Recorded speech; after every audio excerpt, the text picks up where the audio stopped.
اب یہ عبادت کیا ہے؟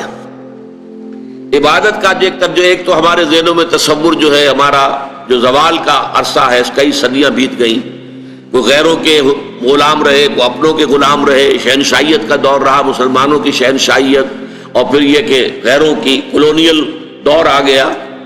ہوتے ہوتے عبادت کا تصور سکڑ کر رہ گیا، نماز، روزہ، حج، زکوٰۃ یہ عبادات ہیں، اللہ اللہ خیر سب۔ حالانکہ عبادت کا مطلب کیا ہے؟ عبد سے بنا ہے، غلام، غلام جو ہمہ تن مطیع ہوتا ہے اپنے آقا کا، ہمہ تن، ہمہ وقت، ہر وقت اسے حکم ماننا ہے۔ وہ امپلائر امپلائی ریلیشن شپ نہیں ہوتا کہ 8 گھنٹے کی ڈیوٹی ہے صاحب، اس کے بعد میں جا رہا ہوں، السلام علیکم، میرا کام ختم ہو گیا، نہیں۔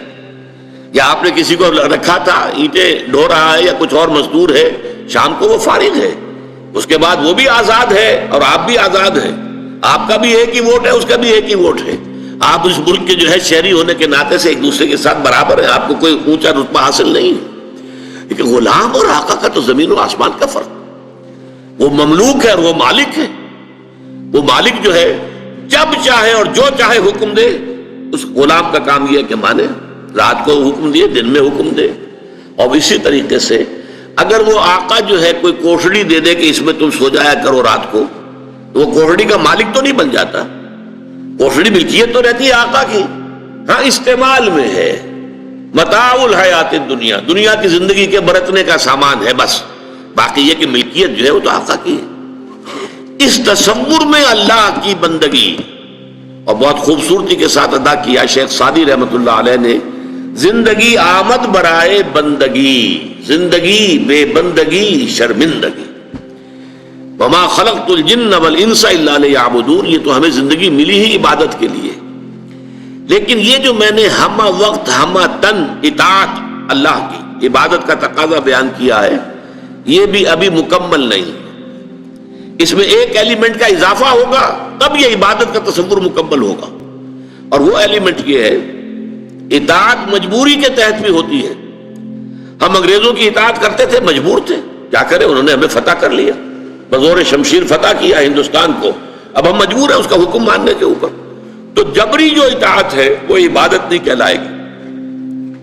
عبادت کے لیے ہوگی کہ وہ اطاعت محبت کے جذبے سے سرشار ہو کر کی جا رہی، اللہ کی محبت کے جذبے سے سرشار ہو کر ہمہ تن، ہمہ وقت، ہمہ وجوہ اطاعت۔ اب یہ دونوں چیزیں جو ہیں عبادت کے دو جز ہو گئے، ایک جز اطاعت، اطاعت کلی، ہمہ وقت، ہمہ تن، ہمہ وجوہ، اور ایک محبت، اور محبت بھی شدید ترین، والذین آمنوا اشد حبا للہ، جو لوگ کے ایمان والے ہیں حقیقت میں ان کی تو شدید ترین محبت اللہ سے ہوتی۔ ان دونوں میں کیا رشتہ ہے، کیا تعلق ہے، کیا ریشیو پروپورشن ہے، اس کی خوبصورت ترین مثال یہ ہے کہ ایک ہمارا جسم ہے، یہ نظر آ رہا ہے، 2.5 من کا یہ جثہ ہے، یہ سب کچھ جو ہے سامنے ہے، ظاہر ہے، لیکن ایک اس کی جان ہے، وہ نظر نہیں آتی۔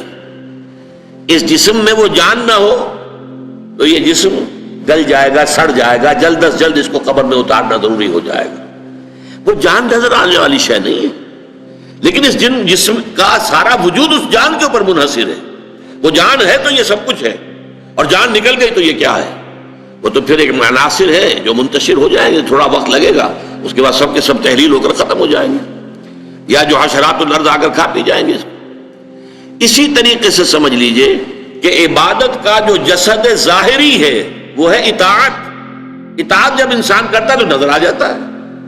آپ نے اللہ تعالیٰ کے حکم کے مطابق نماز پڑھی، نظر آ گیا آپ نے نماز پڑھی ہے۔ آپ نے اللہ تعالیٰ کے حکم کے مطابق روزہ رکھا ہے، سب کو معلوم ہو گیا کہ انہوں نے روزہ رکھا ہے۔ اطاعت نظر آتی ہے، لیکن اس محبت کا معاملہ کیا ہے وہ نظر نہیں آتی، وہ اندر کی شے ہے۔